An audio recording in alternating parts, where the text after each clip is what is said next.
Hello, and welcome to the Jalopy and Friends podcast. He's Jalopy. We are friends. Jalopy Jeff Sutton. Over here is Jacob Rippey, and over here is Preston Stewart. And today we're going to be talking about the state of the automotive industry. But before we get into our main topic, first we're going to talk about some news items. I'm going to go first so nobody steals what I picked. And that is the fact that the ZR1 pricing was announced. So the ZR1 will be priced at $175,000. And to those of you not familiar with the brand new C8 ZR1, you might be asking yourself, wow, $175,000, what does that get me? Well, that gets you a twin-turbocharged 1,064 horsepower Corvette that'll do 233 miles per hour whenever you need it to. The cat off camera is currently going for the camera bag. But 233 miles per hour, all right? That is insanely fast. And that's only what we've, I guess, been told under normal settings, because what I had read when that number was revealed was that the CEO did it. Every engineer that hopped in the car afterwards was able to repeat it. And so odds are the car is faster than that. And I'm sure you can dial up boost, right, and technically get the car even faster than that, because Lord knows every modern turbocharged car is slightly undertuned, let's say, for the sake of longevity. So you can run, most definitely. Yes. Yeah. So you run pump gas under warranty. Correct. Yeah. And it's also the biggest production turbos, apparently, on any which are integrated into the manifold. Yes. It's one part, one unit, which is very unique. Going to be very fun for expensive support to replace 20 years from now. Yeah, who's going to be building that? Let's just hope they aren't making it out of like Inconel or something nuts. Yeah. Boy, that would be wild to make. Yeah. But it's it was interesting because like when the Fucker, dude. Stop. Hey. Control your child, Preston. Damn it. So when they went to the C8, everyone was kind of, some people were bummed because it was a departure from the traditional Muscle body car style of the Corvette, front engine, rear wheel drive, with European. an optional manual. And people were kind of bummed about the C8 coming out and completely rechanging it. But when they said something along the lines of, well, we have hit what we can do with the C7 platform with the front engine. Now we have to go rear engine to get to what we need to do to stay competitive. And, I don't think anyone expected 1,000+ horsepower from a Corvette this soon. So that was impressive that they did that. I think it's also from the cross-plane V8 that's in the Z06. Yeah, so I've got some information on that. So it's based on the LT6, which the LT6 is the name of the motor from the Z06, right? But the new motor in the ZR1 is called the LT7. From my understanding, the only thing it actually shares with the LT6 is essentially the bottom end. And everything above that is entirely new. And there's more forged parts, titanium parts, etc. in the ZR1. Because of 1,064 horsepower. Yeah, so it's the first twin turbocharged car. It's the first to have over 1,000 horsepower. Even though, if you ask the GM engineers, they'll tell you that the C7 ZR1, if you accounted for the powertrain loss that the supercharger has, the parasitic loss, that would be around 1,000 horsepower, all things considered. Well, that thing was a monster. That was. Yeah, but because of the extra loss, it wasn't there, obviously. So benefits of the efficiency of turbochargers, I guess, for the new car. There you go. So that all is incredibly impressive. Well, and it's cool knowing that they're not quite done with that platform. Yeah, they're coming out with what's called the Zora, Zora, which for our viewers who don't know what the Zora means, that was the designer of the Corvette, or one of the designers. Zora of the Corvette, Arkus Stuntoff, the father of the Corvette. He wanted to also make a Corvette, a mid-engine Corvette, way back in the day, and so it's kind of cool that they're paying tribute to him in that way. And rumors say it'll be all-wheel drive and hybridized on top of the twin turbos. And so that's going to be an absolute monster. We are reaching peak ICE cars. Yeah, it's a little ridiculous. To your comment earlier, I guess we said that 10 years ago when the Dodge Demon came out with a freaking trans. Well, I mean the Hellcat. The Hellcat. What? Go to a dealership with 700 horsepower. 700 horsepower for a standard human. And his car started at 50 something, I think, when it first back came out in 2015. Yeah, probably. Yeah, that's nuts. You can get them for 40s now. They went up for a bit. They did. Well, they were all back down to 45. And you could buy it with the credit score that was room temperature. So that was pretty incredible. People. So much performance. Yes, they're heavy, but still, I mean, if people who know, if you've driven one, I mean, that's a lot of cars. It's a lot of fun. They're good. And they make good noises. They do make good noises. They make great Can't noises. complain. Rest in peace, Hellcat. Yeah. What a disappointment. I know. Did you see the Ram? So the TRX is getting replaced with a RHO. Was RHO, it? the I wanna 6 And it was call like the Rhino, 500 something horse from 707 or whatever it was down to 500 and change. They're improving other aspects of the truck though to make up for that. They are, which and is that's cheaper. It's more of a Raptor significantly. competitor. Well, and now. that's what originally I thought that kind of stung, considering we finally got the Raptor R to compete with the T-Rex, as I call it, TRX. But then they come out and they got rid of the cool engine that made that so special and put the straight I six, thought we which were is going to fast. enter an era, right? There were people calling for GM. Okay, it's your turn. Which GM the other would two never would do put that, it up. but, yeah. Well, the Beast was kind of that, but it was almost like it's not that serious. We don't care that much, but here's leave like it a to GM equivalent. to either invent a segment and then completely abandon it when that segment or technology becomes popular, or just to completely ignore this writing on the wall when it comes to something cool or a market that could be served well. Aren't they having issues with the Hurricane motor? I thought I saw something that was going on. I have seen some teething issues, especially in the Wagoneers. But what made that sting a little less if they took the Hellcat engine out of the T-Rex is the fact that they finally do have a normal Raptor competitor. It is a Raptor competitor. And it's price. almost as fast as the T-Rex. Yeah, It's you know very what's- close. What's funny to me is the initial response from people as a whole, this is at least on social media, so you got to take this with a grain of salt, but people are so negative to the RHO for the 6-cylinder, as if the Raptor hasn't had a 6-cylinder for the last decade. Well, a lot of people have kind of hated on the Raptor for having a 6-cylinder because Yeah, the most it does beloved not sound version good. was the 6.2 in the first gen, other than the Raptor R. of At least course, they went with an because it's a inline monster. 6. Inline 6 is such a better choice than the V6. Yeah, but you know what the funniest part to me is the inline 6 twin turbo powertrain is supposed to be like the update, right? It's almost like the savior, like this is our emissions compliant motor for the future. That's why we have to do this and get rid of the Hemi. And yet the Hurricane's over here like not getting better gas mileage, not being any more efficient or But better they're in a any heck of way. a lot. Well, so if you look at the normal Ram trucks, like the 1500s, They're powerful. I was gonna say they are one heck of a lot faster than the 5.7 Hemi trucks, and they don't have the valve ticking issues from the factory. So, like, I think the Hemi was rotting on the vine. The normal Hemis. I mean, the Hellcat was always going to be special, but reliability wise, they were even having issues with those. And so maybe it was time for them to go with a new engine, but it still doesn't make it sting less because V8s will always sound better than straight 6s. No offense to anyone. Weren't most of the issues with like motor reliability in regards to like the 6.1s and sometimes the 6.4s, but not necessarily the 5.7 or the Hellcat motors? No, the 5.7s and the Hellcat motors had their own issues too. It's a pretty common issue on Hellcats, correct me if I'm wrong, that they would eat their camshafts sometimes. So, and then they would fill the engine with all kinds of glitter. Yeah, I thought the motors and the transmissions were incredibly stout, but then as we saw when the Demons were getting delivered and the rear ends were blowing up. Yeah. Well, I mean, all the American manufacturers have had issues with throwing too much power or suspension at something and then realizing the rest of the vehicle couldn't keep up. Cough, cough, original Raptor.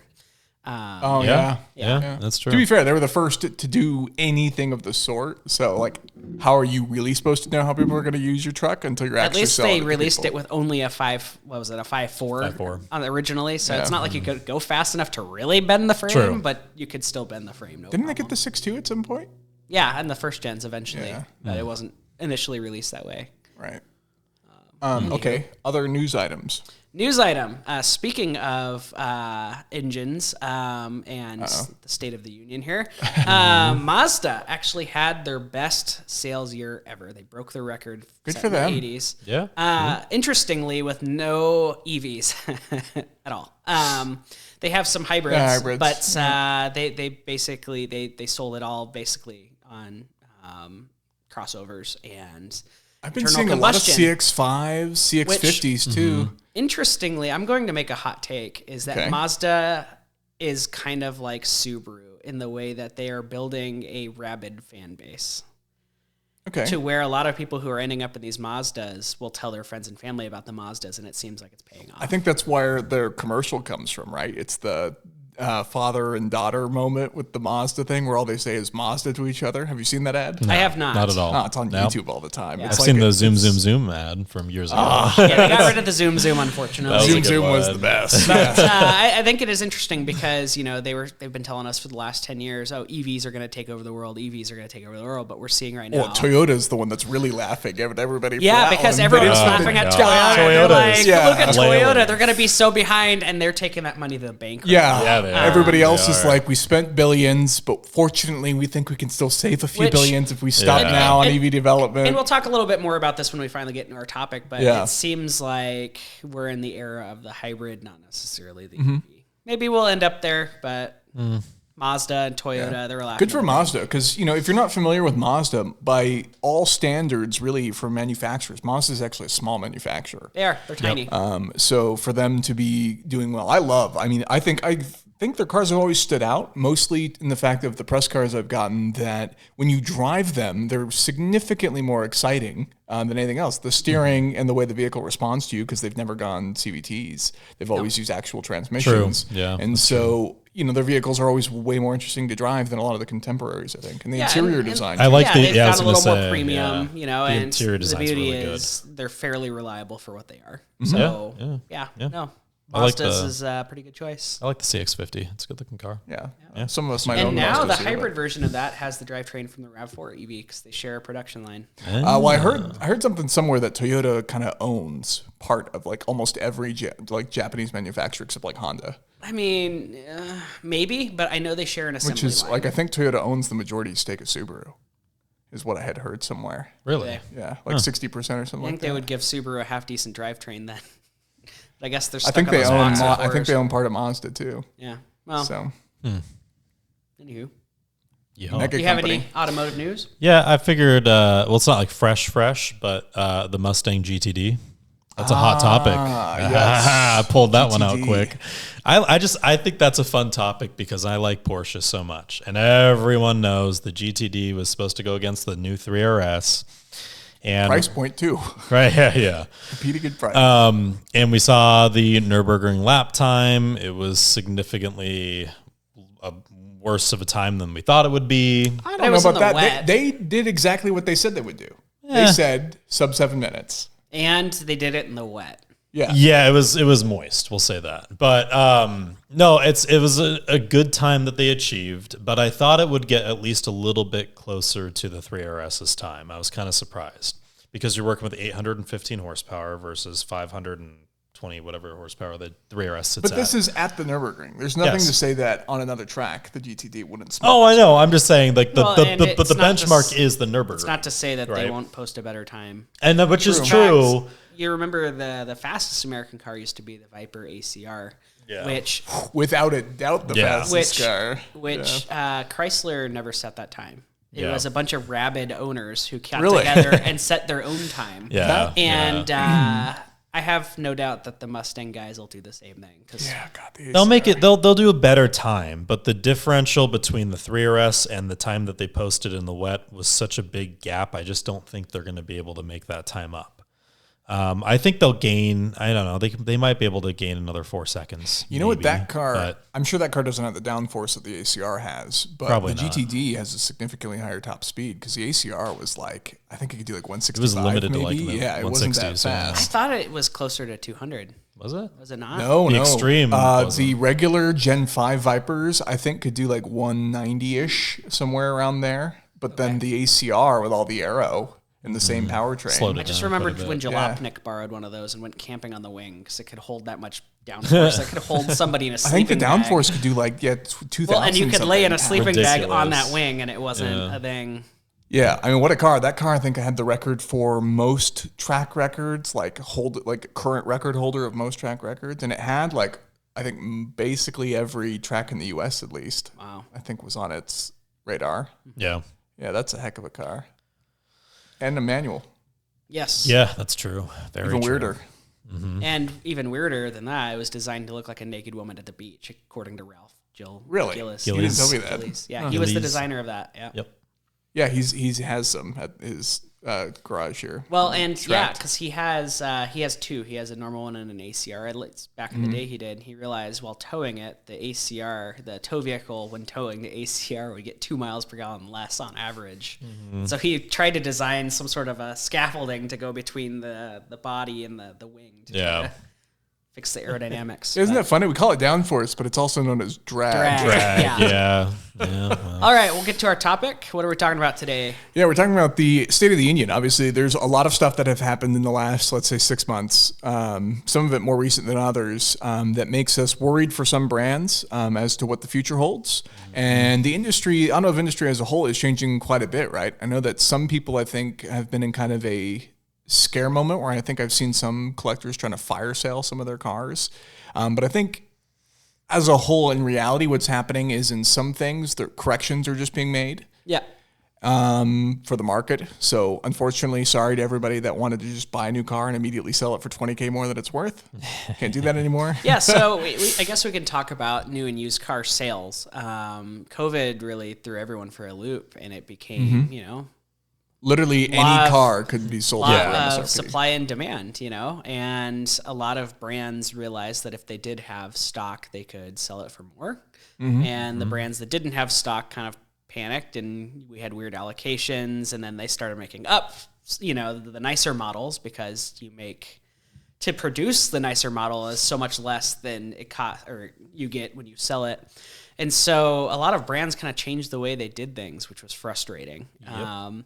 And so I guess we could start by talking about Chrysler. You wanted to start with Chrysler. I thought we were going to talk about Jaguar first. Yeah, I thought Jag was we going can to talk come about up. Jag. We can talk about Jag. It's the elephant in the room. Jag's made a lot of interesting steps. I think most importantly, leading up to this, right? I think all the styling was there. They were clearly still in their original places, like the bad guy car. The styling was all very muscular and very much a reflection on Jaguar's past.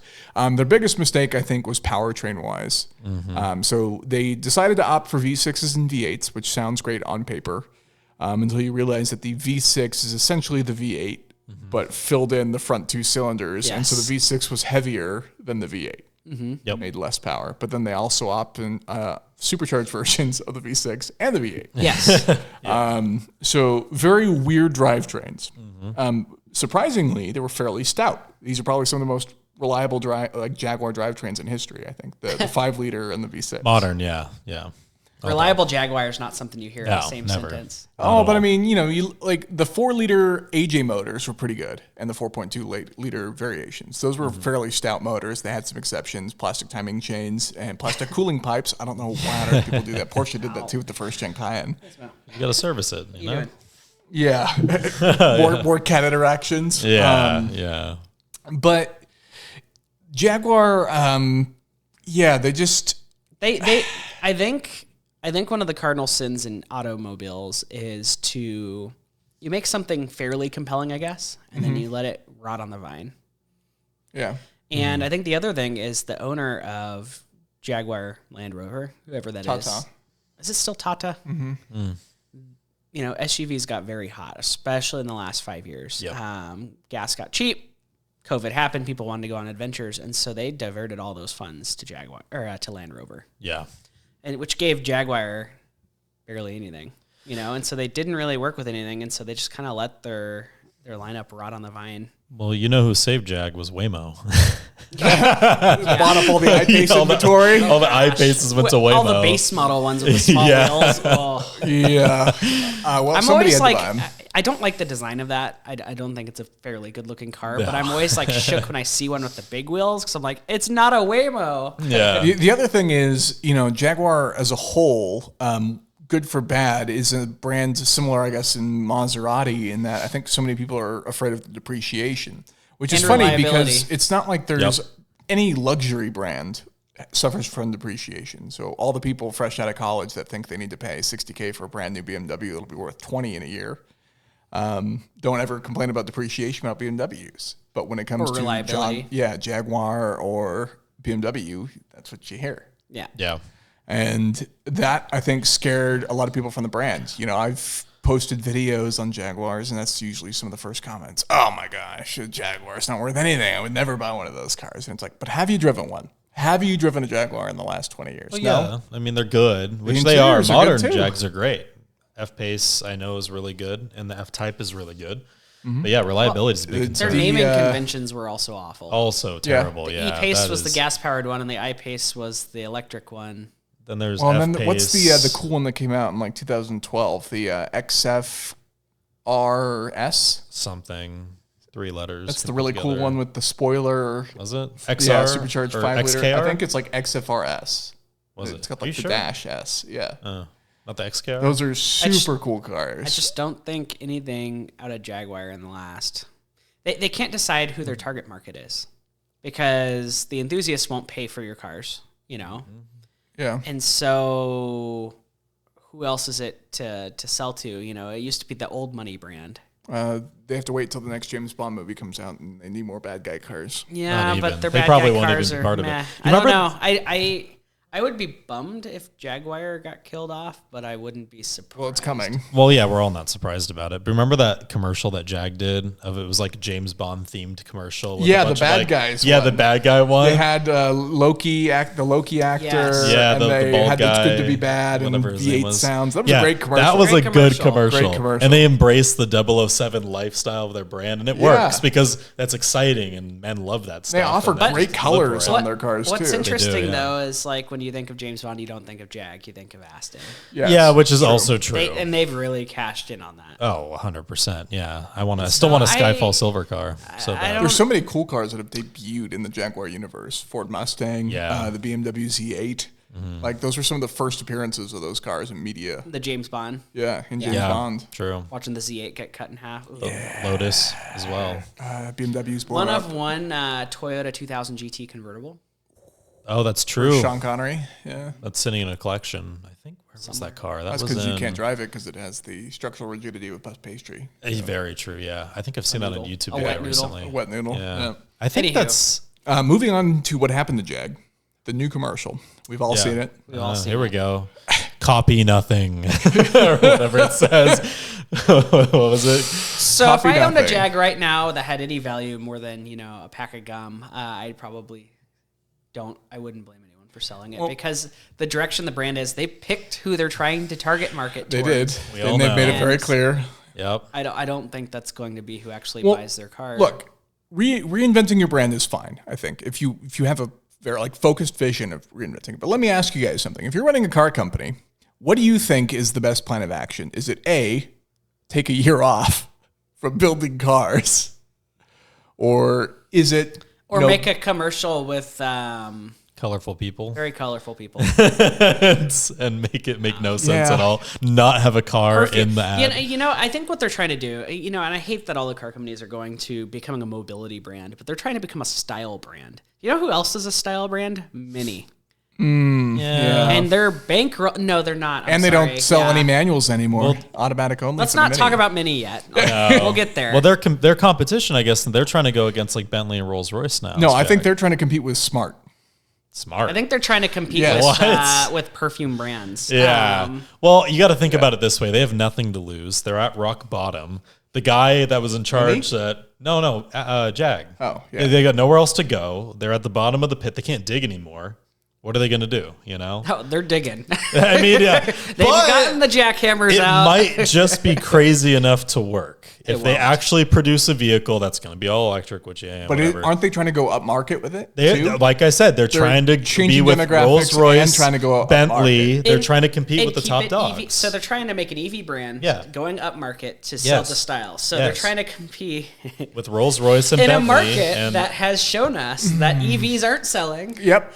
Expensive and people cars who have aren't money selling. don't want EVs or hybrids. No, unless you just have like a wait. The Rolls Royce. SF90, Oh, the the Spectre's Artura amazing. are all falling on their face currently. okay, but that's a different market though. It is a different market. No. But that is it's the same principle of the folks with money want to spend the money. You know what the on, people with money buy? like a high end Bentleys car. and Rolls Royces. No, the real people with money buy CRVs. Well, they and do buy basic Subarus, cars, yeah. and they mean- and Suburbans. Like Yeah, that's which is that's true. what the really Well, they rich. Which buy is true. Bentley Continentals and G wagons.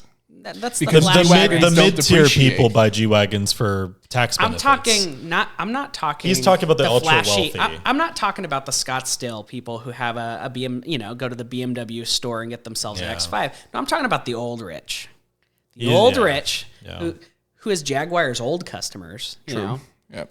they're not buying Jaguars anymore. They're buying Suburbans. They're buying Japanese cars. They're buying Lexuses. They do. They do. You're actually right. And Volvos. They're buying Volvo XC90s. You know, they're not looking at Jags anymore because the old rich are inconvenienced by unreliable things. True.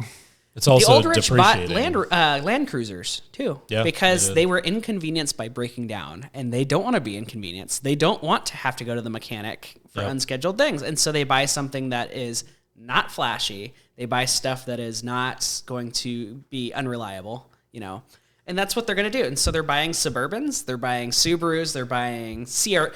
Some of the richest people in town love their hybrid CRVs, and Jaguar is not even on their radar. Yeah. Well, these people know value. Although cars depreciate, and that's the thing. There are good buying JLR stuff products. like The really rich people know value. That's a really good way of saying it. Is they want to maximize their money, and they're going to drive something for 10 or 15 years. But it's hard to loop in the JLR group as a whole because the new Defender is quite good, and you see them on the road. People are recognizing that and buying them. It's like the second-class G-Wagon. Yeah. New Defenders out there. I would probably have a Defender over a G-Wagon personally. Well, you can't argue the depreciation factor, though. Defenders aren't really depreciating that heavy, but the value of buying a G-Wagon means your money isn't lost when you choose to sell it. Well, immediately. That's why you buy a second-hand one. There were G-Wagons that were still very recently still selling like over what you bought them for with miles on them. Well, they're starting to hit. They're starting to regulate a little bit because I know there was a dealer that bought a lot of them. Like he had like 100 or 200 in his lot that he bought for over sticker, and then he's trying to sell, and he can't sell them over sticker anymore. So I think supply and demand. I mean, we're heading into an economy that's uncertain. He's a scuba diver. Yeah, he's going to be so far underwater. Yeah, get the snorkels out. So so the market is regulating. EVs are not in vogue right now as much as they said they would be. No, in fact, there's a bunch of lots in Scottsdale filled with months of inventory for Tesla. Oh, yeah. I sent you that one the other day. And at the Costco. I think there's some stuff 500 Cybertrucks over there. Well, the Cybertruck, other than that. But even trucks. The truck market's out of control, too. The truck market's out. But 100,000 I think there's something to be learned from Tesla, too, of what to do. And I think Tesla, Rivian, and Lucid are the ones who sell their products directly to the customers. And I think... Direct to consumer. I think COVID also kind of said, hey, the dealership model is broken. You know, I shouldn't go in there and haggle with some guy with slick back hair for 3 hours, 4 hours about, dollars and pennies. I want to know exactly how much this car is going to cost me when I order it, with no surprises when it shows up or markups or any of that crap. Because I think markups were enemy number one. Or the desert protection package. Or the desert protection package. It's $3,000 and ruins your paint. And stuff that supposedly has or has not been applied. Well, you still get a surprise when it gets here with quality control with Tesla. Yeah, but I think Tesla, Lucid, Rivian, I hope that sets the standard for buying a car someday. Yeah, absolutely. I think Carvana tried it, and then they're... They are the leaders in the space, especially for, I guess, new car companies. And it's a shame that some of the new car companies that have tried to get and failed, kind of leaves a bad taste in the mouth for some of those companies, which isn't fair to them. I really hope Rivian makes it. They're out of all the EV startups, they're my favorite. And I think they're being a bit more unique. I think in this landscape, a lot of the EVs kind of blur together because it's hard to make them stand out from each other. And I think Rivian's doing the best as far as innovating and I'm doing excited stuff about the new differently for Scouts too. Well, they also have contracts with Amazon. The new Scouts look like Rivians. Yeah. Well, they're huge. You don't realize this when you see the photo, but they are a lot bigger than So, like, if a Rivian, the R1T. Truck is about the size of a Tacoma, realistically, in size and dimensions. And then the new the Scout, whatever the pickup's called, it's not the Traveler, it's the other one, Terra.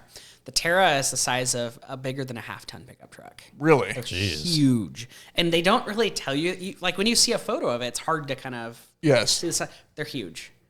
Like think Raptor big, like wide, like they're big. And so, I think that's how they're going to differentiate themselves. And that'll actually give the suburban people something to reconsider. And I mean, let's be honest. At the end of the day, for folks interested in EVs, the main problem is, according to a survey that I saw, is that the majority of people said they wouldn't buy an EV again is because of the infrastructure. Yeah, and the infrastructure is junk, and the EVs can't charge fast enough. Yeah, I get the appeal of them. And from what I've seen too, is a lot of the charging stations there's tons of different providers for charging stations. They all have their own app. It's not like you can just swipe a credit card. You have to download an app on your phone, which is stupid.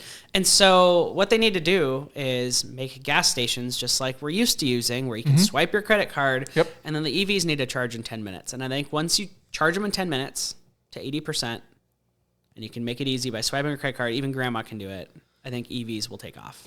Yeah, the problem with the charging thing is that's always limited under the vehicle, and there's always going to be limitations on batteries, period. So the 10 minutes is for every vehicle is going to be from that 10% to that 80% mark. Yep. That last 20 minutes, period, is either it you ruins could call your it a battery, technological though. limitation, you but don't- it's a battery thing. You don't fill all the way up. Yeah, You it's not a stop at 80, manufacturer you keep thing. going. I don't It's just- think people can easily translate miles per gallon to kilowatts per hour. Well, it's also not predictable. It's not a guaranteed figure, Correct. right? And so if you assume, let's say you are driving to work and you know that you have 30 miles of range left according to your car, when you park it at work that day, you go, oh, I can make it home. If it's 100 out that If it's day, on temperature. your car's not telling I'm you gonna when it's walk over turning and on it's the gonna fan have- to keep the yeah, batteries cool, and then you're coming back 2% to a dead charge, car. yeah. Yep. It happens at people in airports too. People leave their EV at an airport and they come back to a dead car because And it's trying to cool itself. infrastructure, because it sucks, a lot of the population who would most benefit from an EV live in places that you can't just park in a garage and charge it. Yep. And so I think we're in the age of the hybrid, and I think sales are showing that. People want the better economy, but they don't want to be inconvenienced, which I don't blame them. I'm in the same And the boat. range of these hybrids. I had Insane. the Hyundai, I think Sonata. a launch. Yeah, Sonata Sonata. hybrid, the facelift. First of all, the facelift does wonders for that The car. big It's light bar gorgeous. going across the front. Yeah, the interior was incredibly nice. You also get heated and ventilated seats in that car, and you're like, wow, this is really impressive. And then the car will do like 580 miles on a tank. Yep. And you're like, what? You're like, I miss yes, the, please. I miss the old Passat diesels that did over The 600 diesels on did a over tank. 600. Yeah, I was going to say. Those are great. That's bad for your bladder. What At year? that point, that would have been before Dieselgate, so like 2013, 14. yeah. I think the record holder for the that was highest, the highest non-hybrid miles per gallon yeah, on any car. was a I think. diesel Jetta from 2013. It was a Passat Or Passat? It was a Passat? Yeah, it was a Passat. manual. Yeah. Yep. Little Australian couple came and just started beating records every year in Crazy. America. Yeah. So we've talked about Jaguar. Yes. Let's talk about Stellantis, because Stellantis is Stellantis. interesting. Stellantis has been a cluster since forever. And it's essentially... And the guy that has guided them to Carlos. their new EV thing just jump ship. He left. He's like, I see where this is heading, and I've decided I'm going to kidding, dip. guys. Yeah. Where do we even start with Stellantis? So Stellantis, Oh, boy. for those who don't know, is essentially Fiat Chrysler, which was a merger. Maserati. Yeah, Dodge, Jeep. Yeah, so that would be it's of Fiat, the above. Chrysler, Dodge, Ram, Jeep, Maserati. Maserati, Should we wage bets on who's going to get Lancia. cut first, Maserati or Fiat? and then Fiat sells great. And then they merged overseas. with the French, so it was Renault. Renault, and- Citroen, oh, yeah. Opel, Opel. because GM sold Opel. Yes. Yep. And so it's a bunch of these European brands and some of the most American brands, and they came together, and it's kind of been a cluster ever since, because that happened right before COVID. And the quality control on these vehicles was kind of, and they didn't sell very well, but then they just kept making them because the unions wouldn't allow them to shut down the plants. And then COVID happened, and they had all this inventory, and they're like, sweet. And so people started buying them up. Problem is and Jeep was actually considered one of the most valuable brands in all of the... Jeep and Ram are the most important U.S. brands for Stellantis, period. Yes, but Jeep, especially during COVID, was considered one of the most valuable brands in all of cars. It's because people buy them for the image. Yep. Well, and people bought them to get Iconic. out, because one of the biggest industries that popped up during 2020, 21 was camping. Camping, Getting out of the adventuring, city. out of the You house. could get out of the city. Yeah, You didn't have to yeah. wear a mask outside. You know, you were in the trees. You were in nature. You were away from people. You got to experience the great outdoors. So all the RV people were in demand, and then Jeeps. Yep. And then Bronco, too. Stellantis kind of left that brand to wither on the vine. They haven't really done it. I think they misread the market, because they saw that all their cars were selling because there wasn't supply, and they kept making all these upmarket. So instead of making the Wrangler great, they just kind of let it be the Wrangler, right? Because it was selling, so we're not going to do it. They got rid of their only competitive crossover, the Cherokee. in the that's the market that prints money is, the mid-size crossover, which left them with a Compass, which was underpowered at the time, and then they gave you the Cherokee, which was old, the Cherokee L, which was redesigned but stretched, not competitive. Yep. And then they gave us the big thing that they gave us was the Wagoneer, which they saw, well, we're selling all these high market vehicles. So obviously that's a hot market. And so they came out with this right as everyone, the other brands, Ford and GM, were like, no, we're going to make cheap vehicles because people don't have money right now. And those are selling they're selling like hotcakes.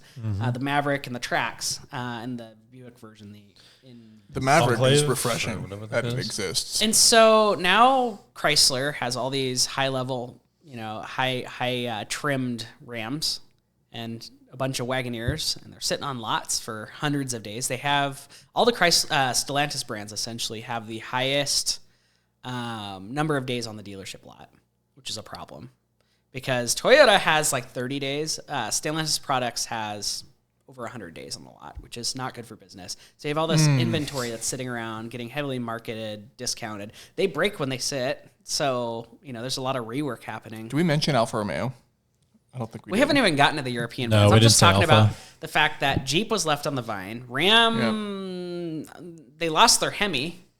Yep. In their 1500s, and so all they had, the laurels they were resting on, was the Cummins. To be fair, though, there was a lot of good technology that wasn't just powertrain-wise that was making their way into the Rams. Also, Ram and Tundra were the only coil spring trucks in the rear. And then you had the cool storage systems. The trucks had way better interiors than a lot of the competition. The Ram won Truck of the Year like 3 years in a row in 2019, 2020, and 2021. They did, but people could see through the BS of them being kind of awful trucks overall compared to the competition, I mean, the rotary shift dial, I think, was a pretty big complaint for a lot of people. Yeah, and I mean, Hemis, I heard brand new Hemis ticking from the factory. And I don't know. I just don't think they're incredibly compelling vehicles, even if they do have slightly nicer interiors and better ride. And so the only reason to buy those cars is if you get a really good deal, and they are giving out really good deals on them. You used to be able to get Rams, like a four-wheel drive Ram you could be had from a dealership back in like 2010 for like $30,000. Yeah. You could pick up a Well, that's like nowadays, because my buddy Justin bought a Ram, and he paid $36,000 for a four-door 4x4 Laramie, brand new, well-equipped. That's a great deal on a Laramie. Yeah, you got a nice truck. It's a really nice truck. And so like that, when your brand is propped up on, allowing bad credit scores and giving huge rebates on the hoods of these vehicles, that's not a sustainable thing, which brings us to Nissan.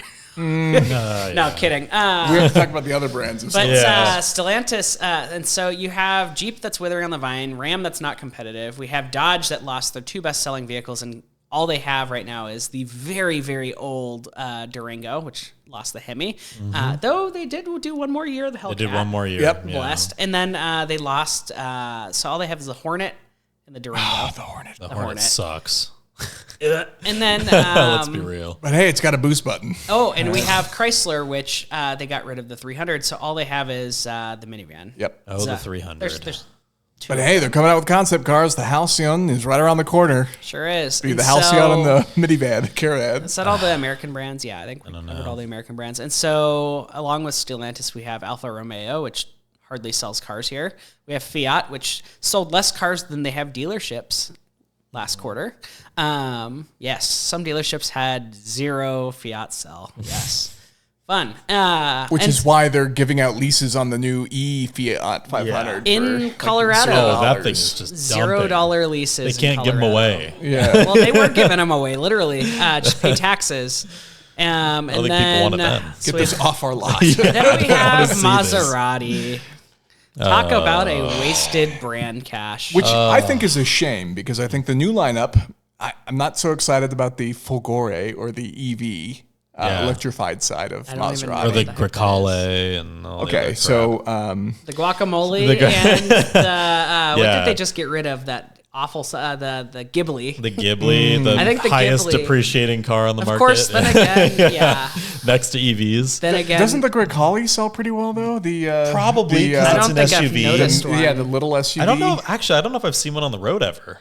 And you live in I don't know. Scottsdale. Yeah. Like, that is like I don't know if I've seen one on the road. I To be love the honest, Levante is the one that I don't see. The I've seen see a lots of Levantes. couple Levantes. Really? Yeah. a couple. Not any Gracales. Never seen a Gracale on the road. I've never seen Do they even have them guacamole. there yet? Do they Yes. exist? Yes. This is why Yeah, I'm not- Maserati's Yes. dying, Yes. everyone. Because we And don't even some people would blame it on the recognize Ghibli ruining it. But the everything, MC20 is a but- great car. Okay, but it's one vehicle that they Yeah, I've produce. seen it at Like, Cars think and the Coffee new- once. We Yeah. should have taken the opportunity to drive the new Gran Turismo. We were in should have, Car yeah, Week, we but should it's just have. timing. We had stuff before where we couldn't grab that slot. Yeah, so Maserati went two directions. What's You cool is have- when you drive it, though, you can watch your credit score. They have the gauge for that, like fuel, and you just watch it slowly diminish, like the resale. Yeah, That's the other literally. gauge. So they went two ways, right? We were at Car Week. They had two sections of the house separated. So you had The electrified side. electrified and the gasoline side. And the gasoline side literally had like 3 MC20s. And then the other side, it's the only car that they wanted to show off at the house. MC20 is the Halo It's like car the from only Maserati. car. Yeah. And But then they had the special edition, the cool paint one. and then the other side was the electrics, which were what were they mostly called? highlighting the Gran Turismo. Yeah. Well, Which they have an they're- electric version now. Well, the electrified Gran Turismo is the most powerful the version most of the Gran powerful Turismo. version. Oh. Yes. Yeah, so you can get fast versions with the V8s. yeah. It's still the Nettuno V6 that Nettuno you'll find in the V6, MC20, but it's the highest trim is still less powerful than the MC20 because, of course, you can't let it outshine your Halo No, car. of I course literally not. do not care about Maserati. I'm sorry. None of us Really? do. Yeah. The Trident? I think I the used to MC20 think they were so gorgeous. cool, The new and Gran now I'm Turismo is like, cool. I just see. I would buy a people who are depreciated Gran desperate. Turismo. I would also buy the Cabrio, the little one, the little baby Gran Turismo. You can get one really cheap. Really cheap. You can. Yeah, dirt You can. cheap. And you get a Ferrari motor without the flat blank crank. So it still sounds great. Ew. You Anywho, say that, but and I don't think we really care about the French brands because we don't get them here. No, Right, we don't. but who cares? I guess the thing to leave on for the European brands is that Stellantis had made a statement essentially that it looked like maybe some brands might be sold, and I think Yes. Maserati came up as the most likely on Oh, the yeah, chopping 100%. block. Okay, this is how you save Stellantis, okay? Because even the CEO is like, peace out, you know? Yeah. What a jerk. Anywho, Yeah, he was the one who really did not understand American brands and then kidding. completely ruined them further. Yes. This is how you fix them, you know? I think they need to bring back one heck of a warranty because people don't trust the products. True. And They go broke if they did that. they would. Yeah, even Kia, No, Kia and because Hyundai mid- offer a, what is it, 10-year? 10-year, warranty? 100,000. 100,000 mile, yeah. For a while, Chrysler actually did during the big recession. They did an unlimited mile warranty, Wow. and some people are still driving those cars into the ground because they are getting their money's worth out of that Grand would. Cherokee. Of course I would. But they need to really build the customer trust. I think they need to. I don't want to see Dodge go away, but they need to bring back some fun car. I don't think the Hemi's coming back. No. But they need to refresh the Durango ASAP. They need a half decent crossover lineup. Make them mean, make them fast. I don't care. Like, they need something. Chrysler really needs some of the products from Europe. I think if you imported some of the Citroens or Renaults or whatever, like the high level ones that ride real nice and they don't have to be fast. The They other just have to be scary comfy. thing is the EV Dodge Chargers. A lot of the larger automotive publications have started to release reviews from the early drive They're tests, trash. and none of them say I good told things. you this at Barrett Jackson last year. We were walking around and I love it. I love it had so my much. hopes. I was like, you know No. what? Like BMW has done twin turbo 6 cylinders and turbocharged 6 cylinders, so maybe they'll just find a Well, they haven't different driven market the for gas these cars. version of the Charger yet. They Correct. just- It's only been Yeah, the EVs. it's only EVs. But the EVs are supposed to be the Halo ones. They're supposed to be the fastest and they're ones. terrible. Yeah. They're They're absolute just not garbage. competitive. So I don't know. Am I surprised? No. They need to either kill off Chrysler or do something with the brand. So what you could do: kill Chrysler, move the minivan under Dodge, rename it the Caravan as it needed to be originally. Yep. You know, redo the Durango that's long in the tooth already. Bring some sort of mid-size crossover over. To fix Jeep, I would move the Wagoneer S, which no one knows about. That's their electric Jeep that's like looks like a Land Rover Sport or whatever. It's, I just assumed the 4xe was the electric. no, they actually did an electric one called the Wagoneer S. I think they need to rebadge that and move it over to Chrysler so they have an SUV. I think they need to bring the French stuff over to Chrysler, move the minivan back to Dodge, and rename the Rams. Get rid of the Ram brand. Bring Just back name the it cloud Dodge Ram. cars. I think they need to get rid of the Ram brand and just name them Dodge Ram again because everyone still calls them the Dodge Rams, and True. it's been over a This is true. decade. And Yeah. I don't know. God, they made that transition in And bring- 2008. and was a long They time need to ago, bring a yeah. Dakota out. What are they thinking by not having a Mid-size mid-size? truck. Yeah, they only Yeah. full size. And they have a small truck with an American flag as the taillights in Brazil.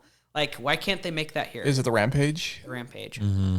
Has the name in it. Call it the Dodge Rampage. It's a unibody, right? Yeah. Just like the Maverick. But the engine options for that, I'm not sure would survive the American roads. Well, you could throw a 2-liter in it. Yeah, from you just the do a Hornet and call it 2-liter. a day. Yeah. Or a hybrid powertrain for it. I like the look. It Simple looks as like that. a truck. That's how you sell a small unibody truck. Make it look like a truck. Yeah. That's why the Maverick sells. The Santa Cruz. Santa Cruz, yeah. Santa Cruz does not. Yeah, very true. Anywho, moving on from Stellantis, you want to talk about Nissan and Honda? Yep, let's do it, because that one's Nissan. getting real interesting. So in case you live under a rock and don't follow automotive politics, let's call it, Nissan announced that they believe they have 13 to 14 months left at most It's not a good look. at their current rate of manufacturing. Sell that Now, stock. If you're also not familiar with the way things work in Japan, they have a very tightly knit industry in there. The government is highly involved with a lot of the manufacturers. So, technically, actually, way back when when Nissan bought Prince in the 60s, that was essentially a forced sale by the government, which then created the Hakosuka skyline. Yep. So what's happening now is the Japanese government's getting involved again, and it sounds like Honda is the one that is potentially buying Nissan. But then even furthermore, I think Mitsubishi got thrown in there Because as Nissan maybe owns a chunk bought of too. Mitsubishi. Yep. Yeah. So that is the current state of the market. Now, Nissan has come out with what I think, including the Infiniti brand, a lot of really interesting products very recently. Now, you could argue how you market those and convince people to sell those. Well, here's the thing, we look at the brand and they admitted that they're struggling, right? Obviously the whole Carlos Ghosn thing, and you can blame all sorts of other people. But then the Z actually outsold the Supra. And then I actually saw one on the road. I saw Nismo on the road the other day, which you want to talk about one that people get pissed off at. People hate the There's Nismo. actually a dealer in the state that actually, there's a guy who wants to see Zs get sold. He's one of their salesmen there. And he has gone on the record saying, I will not sell any of these with markups, and I have some of the most allocations in the country. I like the Z. I Is it had. Pinnacle Nissan, I think, in town. Is it? It's one of the local They're worth Nissan promoting. dealerships. Yeah. And so Interesting. he's known as the Z guy. If you need a Z, you go to that That's the guy. one in and Scottsdale, he sells right? lots of. I don't remember where he sells them. I know there's a big Z guy in Scottsdale, the Scottsdale Nissan, because I went there with the Skyline and we were talking for a while. There was a really cool guy there. I like those 100%. cars quite a bit. I had a regular Z. Unfortunately, that one was an automatic. And then I had the Nismo, and that's automatic only. I liked both those cars, and I've defended them I like the in look. other lights. Yeah. Well, I mean, just, good-looking some car. of the engineering and like the intentions with it, I think, are all good, even if it's not the most sporty stuff we've seen out of it. And obviously, Nissan's made it clear that they're also willing to kick the GTR until it dies. Yeah. It dies trying to this sell year, them. unfortunately. Yep. Yeah. That's another brand that just kind of But maybe they were ruined by their CVTs, and because I think everyone just assumes a Japanese brand is going to be more reliable, and it's And now they're using Mercedes transmissions. Yeah, How much of a change literally. is that? Go use CVTs. Everybody knows that you are the CVT people. But I and don't then think you use one of the best I automatics. don't think a lot of consumers. I think a lot of consumers have heard about how awful those CVTs are, and they don't know that they're going back to torque converter automatics. You say that. I had one of the sedans, an Altima or something, and I made a review, and I did complain about the CVT because I said it's just the delay that you get with the pedal is just not an overly interesting thing to droning drive. engine. It's frustrating sometimes. It feels like you're Ayrton Senna trying to pump the pedal to get the car moving. And That's how I don't I feel like when that. I drive Altimas. There were a lot of people in the comment section of that video telling me that I was incorrect for hating on the transmission and that they loved the transmission in their Nissan.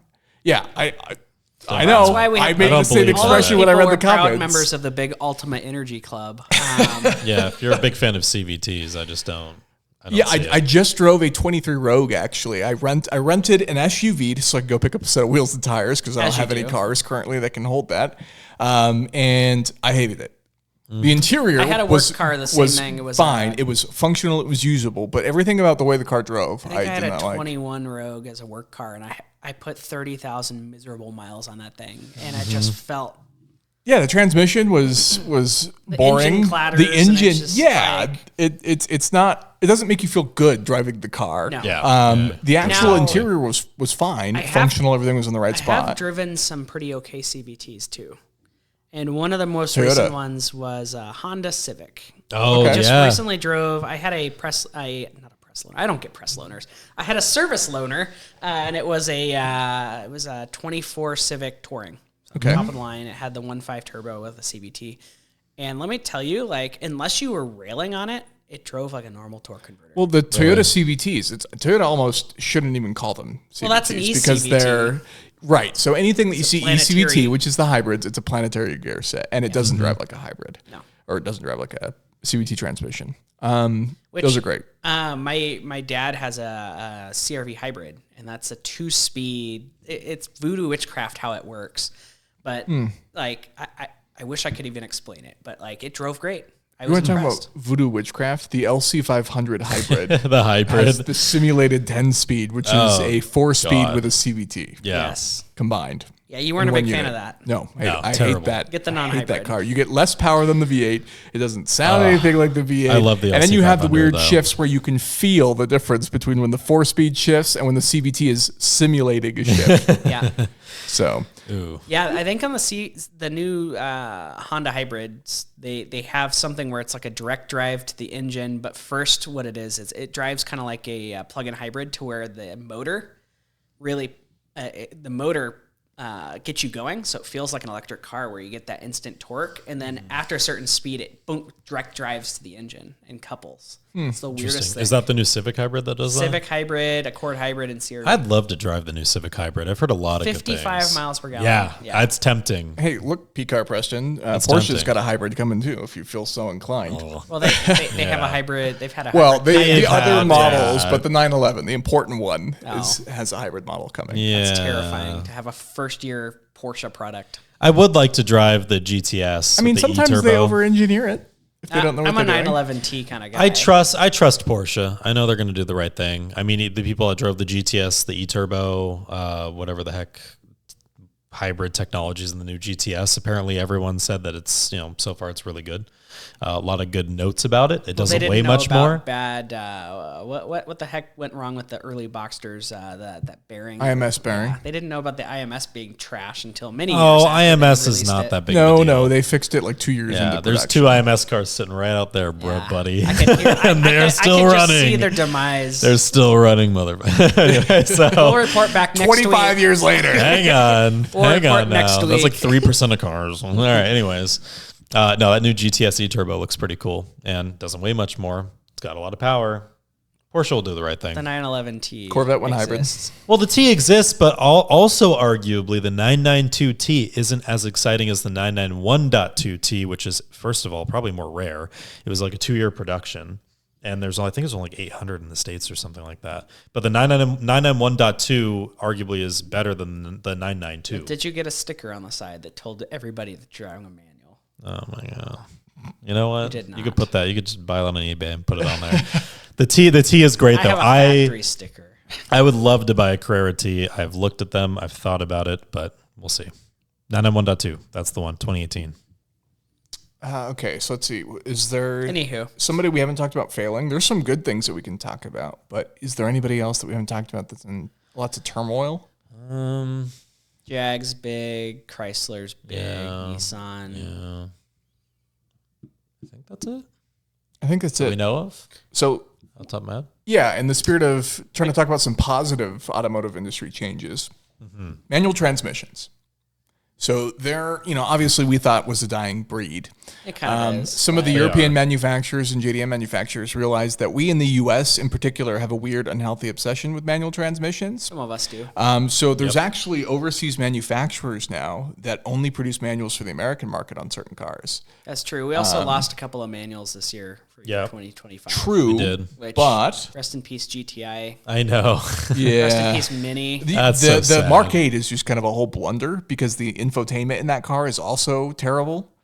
The Mark 7 was kind of the peak. 7.5s, yeah. Yeah, for those cars. But And that it's interesting which manuals are being offered and which brands. Like you would have never expected, certain brands to kill off the manual, like Mini. Like who had that other 2024 bingo card? Yeah, that's also Mini true. killing the manual. They are like the fun go-kart brand, and now they've become a fashion brand. Yeah, which we mentioned earlier, and I don't think they're better for it. BMW and Porsche are still holding on to them. Although Ironically, do you know the two manufacturers who make the most manuals right now? Don't answer because I know you listen to the Doug DeMuro podcast. Make the most manuals? Yeah, it's a tie. Oh, geez. I would guess Subaru and Toyota. Toyota and BMW. Fudge. Okay, that makes sense. That was my other guess was going to be BMW, Toyota for the collaboration. BMW punishes you though for getting the manual, and they neuter the cars to make them slower for sure. Yeah. Now, can you name all the BMWs that offer a manual Currently today, as of today. Yeah. Ooh. See how good if we can remember all. Hang on, wait. I know BMWs. The M2, the M3, M4, non-comps. And I think that, wait. I think that's it. Z8. Is the Z8 coming stick still?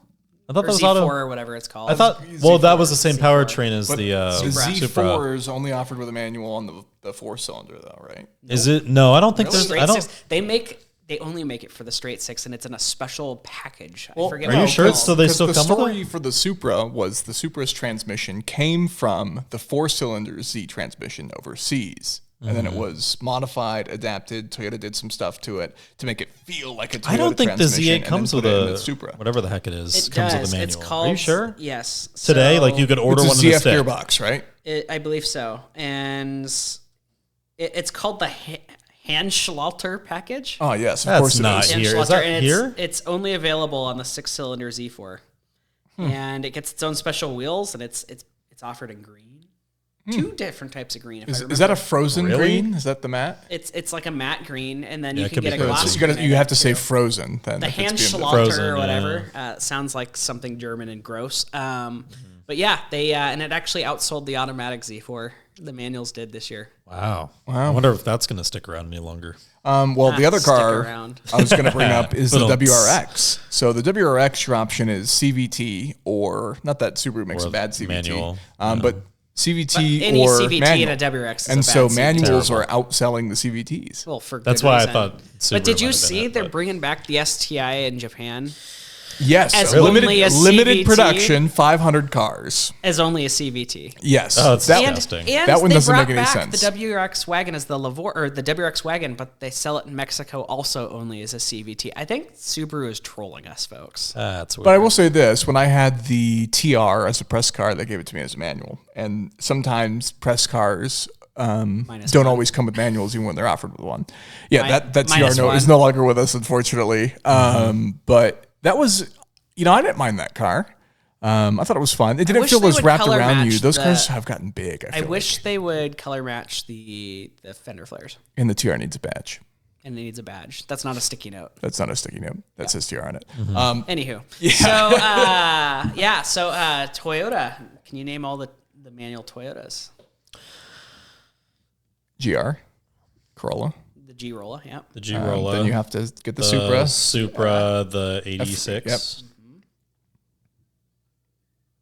Is that it? One very interesting one on there. It's not Tacoma. It's the Tacoma. Fuck. Is Oh, it really Only still? manual pickup truck. Still? Yeah, brand new. I figured it was that, the but I fourth didn't gens know. have come out. They still offer the manual. It's interesting. the most hilarious gear shifter you've ever seen, with like the craziest, Whack. the longest. The leather comes off the gear shifter. What the heck Interesting. that's that called, but they the Tacoma. They got rid of the manual Gladiator this year, and so it is the only manual pickup truck. Tacoma left. had to be one of the last vehicles with drum brakes in the rear too. They I are would think. discs now. Discs Now they yeah. are for Yes, the new they are. generation, but up until 16, how you could get.